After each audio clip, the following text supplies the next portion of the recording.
স্বামীর দোষের কথা কাউকে বলবেন না।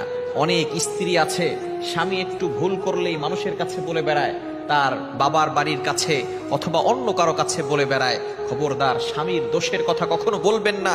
এখন হয়তো আপনার স্বামী একটু মাথা গরম করে একটা কথা বলেই ফেলেছে, যখন মাথা ঠান্ডা হয়ে যাবে আবারও আপনারা এক হয়ে যাবেন। কিন্তু আপনি যে আপনার স্বামীর গোপন কথাগুলো, দোষের কথাগুলো মানুষের কাছে বলেছেন, ওই মানুষটাই পরবর্তী সময় আপনার পরিচয়ে আঘাত দিয়ে কথা বলবে, আপনার স্বামীর বিরুদ্ধে কথা বলবে, তখন আপনার কাছে কেমন লাগবে?